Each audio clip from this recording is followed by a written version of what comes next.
La chronique bourse, la quotidienne Zone Bourse, Anthony Bondin.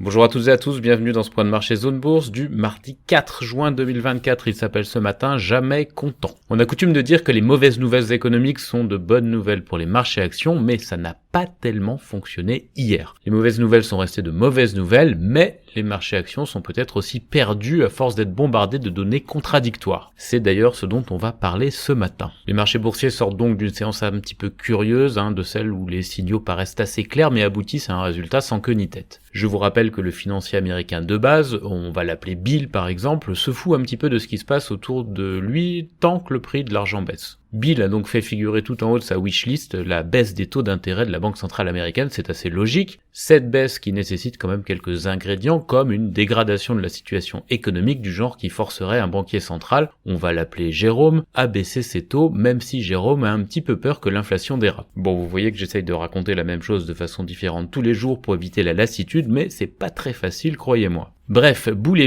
Jérôme et Bill auraient pu trouver une cause commune hier quand les dernières données d'activité américaines, en l'occurrence l'ISM, ont montré que l'économie était en voie de ralentissement. Ça confirme les statistiques publiées ces derniers jours qui vont toutes dans le même sens. Bah oui, parce qu'un ralentissement pousserait la Fed à baisser ses taux pour éviter un crash économique. Et Bill est censé ça trouver super. D'ailleurs, les marchés obligataires ont correctement interprété les données, les rendements ont vraiment plongé hier, signe que ce marché anticipe un environnement de taux moins élevé que prévu à terme. Le hic, c'est que Bill n'a pas fait monter les actions. Alors il y a bien eu cette hausse de 0,1% sur le S&P 500 à la cloche hier, mais elle est imputable à un sursaut de fin de journée et à la hausse de Nvidia qui a gagné 4,9% sur un nouveau plus haut en clôture, $1150. La société est tellement à la mode qu'elle n'est plus qu'à 5,3% de la capitalisation d'Apple et à 8,7% de celle de Microsoft. Elle est donc en passe de devenir la première capitalisation mondiale au prix d'un petit effort. Ça a l'air relativement loin encore, sauf qu'une action qui pèse près de 3000 milliards de dollars qui est capable de faire des plus 4% peut y arriver assez facilement. Le S&P 500 a donc gagné 0,1%, mais le S&P 500 équipondéré a baissé de 0,57%. En clair, ça signifie que les grosses capis, essentiellement Nvidia et Meta, ont tracté le marché pendant que le reste de la cote souffrait. Et pour raccrocher les wagons avec ce que j'ai dit un petit peu avant, compte tenu de l'amélioration des perspectives de baisse de taux, on était en droit d'attendre une adhésion plus large du marché à la hausse, c'est raté. Pourtant, le pari d'un assouplissement monétaire dès le mois de septembre aux États-Unis a repris du poil de la bête. Je vous rappelle qu'il n'y a pas si longtemps, les financiers avaient presque renoncé à toute baisse de taux en 2024. C'est donc une amélioration, mais une amélioration qui repose sur une dégradation de la situation économique. Et c'est sans doute là que le bât blesse. Le risque est que les investisseurs deviennent plus préoccupés par le risque de crash économique que par le reste. Jamais content en somme pour faire référence au titre. Pour éviter ces réactions de canard sans tête, il faudrait sans doute prendre un petit peu de hauteur par rapport aux indicateurs dont le marché sont bombardés tous les jours. Mais clairement, ça semble mission impossible. Exemple avec la journée d'hier, le marché a pris connaissance aux États-Unis d'un indicateur PMI manufacturier en amélioration et en zone d'expansion et d'un ISM manufacturier en baisse et en zone de contraction. Les deux statistiques sont censées mesurer à peu près la même chose. Les marchés ont aussi appris d'un sous-indice d'une de ces deux enquêtes justement que le marché du travail était en amélioration, d'où ils ont extrapolé que les chiffres de l'emploi de mai qui sont attendus vendredi risquent d'être plus robustes que prévu. Là-dessus, l'indice maison de la Fed de New York sur l'inflation a montré une petite détente démentie en partie par une composante de l'ISM. Si vous suivez toujours, vous voyez bien le bazar. Mais je n'ai pas fini. L'indice maison de la Fed d'Atlanta, qu'on appelle le GDP Now, sur la prévision d'évolution du PIB américain au second trimestre est descendue hier à 1,8%. Le truc, c'est qu'elle était à 2,7% le 31 mai, donc quelques jours avant. Et là, je pose la question, est-il bien raisonnable de marquer le PIB à la culotte pour obtenir des variations d'une telle amplitude d'une semaine à l'autre? Ça ajoute évidemment à la confusion. Quant à la probabilité de voir si les taux américains vont baisser en septembre, elle est passée de 46% en fin de semaine dernière à 60% ce matin selon l'outil FedWatch du CME. Toute cette agitation court-termiste va continuer aujourd'hui avec les statistiques sur les commandes de biens durables et l'enquête JOLTS sur l'emploi aux États-Unis. Heureusement, les membres de la Fed ne vont pas ajouter à la cacophonie, l'institution leur a coupé le sifflet jusqu'à la décision de politique monétaire qui doit être annoncée le 12 juin prochain. Je vous rappelle que la Fed impose une période de silence une dizaine de jours avant les réunions du FOMC et un jour après la réunion.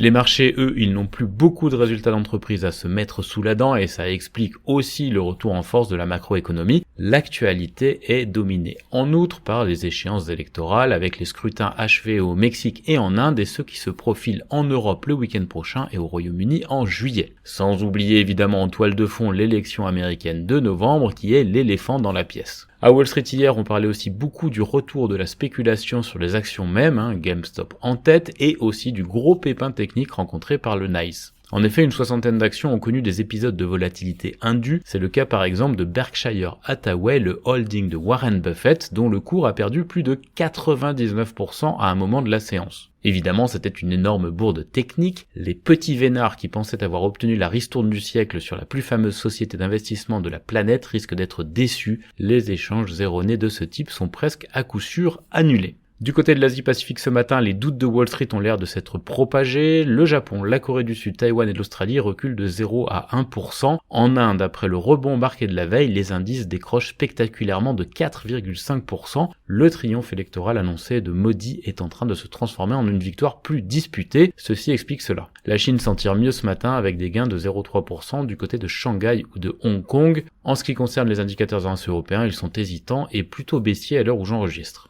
Côté actu des sociétés en France, Crédit Agricole a bouclé le rachat de la banque privée Degroof Petercam, Eiffage et Vinci ont remporté un gros contrat pour 3 usines de traitement de l'eau auprès de Veolia pour plus de 400 millions d'euros et Saint-Gobain a finalisé l'acquisition de Bailey au Canada. Par ailleurs, L'Oréal lance une 4e opération d'actionnariat salarié, les salariés québécois de Safran entament une grève illimitée mardi, ST Micro a signé un contrat de fourniture de carbure de silicium avec Geely et Sarclisa, le traitement de Sanofi, en association avec un protocole VRD est le premier anti-CD38 permettant d'améliorer significativement la survie sans progression des patients. Je ne suis pas sûr d'avoir compris ce que je viens de dire. Wavestone et Katana ont publié des résultats. Valneva annonce la publication de 2 essais de phase 2 sur la maladie de Lyme dans le Lancet Infectious Diseases. Voltalia a confirmé ses objectifs 2024 et 2027 et Calray est entré en négociation en vue d'un rapprochement avec la société israélienne Pliops. SQLI va distribuer un coupon de 0,64 €. Orpea cède les murs de 3 maisons de retraite en Irlande. Le groupe Avril propose de reprendre l'usine Metex d'Amiens et une partie de la R&D et du commercial de la société. WeAccess veut lever 0,8 millions d'euros à 1 € par action par augmentation de capital et Medesis Pharma étend son réseau de trésorerie à octobre après un prêt d'actionnaire. Par ailleurs, Iconicis lève 0,15 millions d'euros à 0,50 € par placement privé et Acticor Biotech veut poursuivre le développement du Glenzocimab, je l'ai bien prononcé je crois, dans le traitement de la phase aiguë de l'AVC ischémique après son échec en phase 2-3 sur une indication plus large. On ne doit pas dire ischémique, on doit sûrement dire ischémique d'ailleurs. Les principales publications du jour,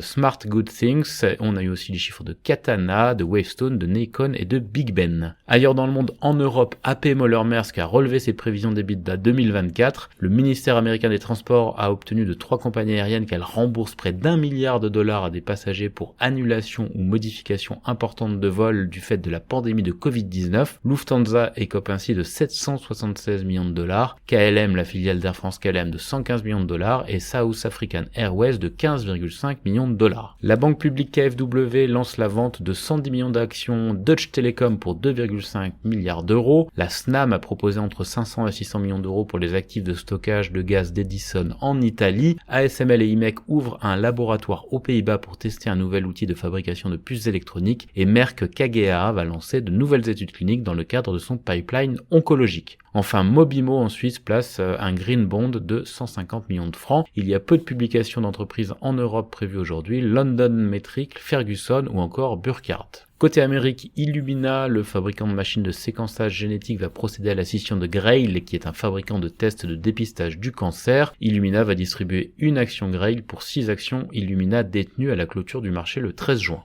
Intel se rebelle contre AMD avec de nouvelles puces pour centres de données, plus 21% hier pour GameStop après un post Reddit de l'investisseur Roaring Kitty dévoilant sa position longue sur le titre. Microsoft et Google vont supprimer des emplois et un jury de l'Oregon estime que J&J doit payer 260 millions de $ après le dernier procès sur le talc. Parmi les publications du jour, je m'excuse, je les ai déjà citées hier, mais c'était aujourd'hui, CrowdStrike, Ferguson ou HP Enterprise. Du côté de l'Asie-Pacifique, Toyota et Mazda ont interrompu les livraisons de certains véhicules lundi 3 juin après le scandale des tests de sécurité qui s'amplifie au Japon. Honda et Suzuki sont aussi visés par l'enquête des autorités. Voilà, c'est terminé pour ce tour d'horizon boursier du jour, je vous souhaite une très bonne journée.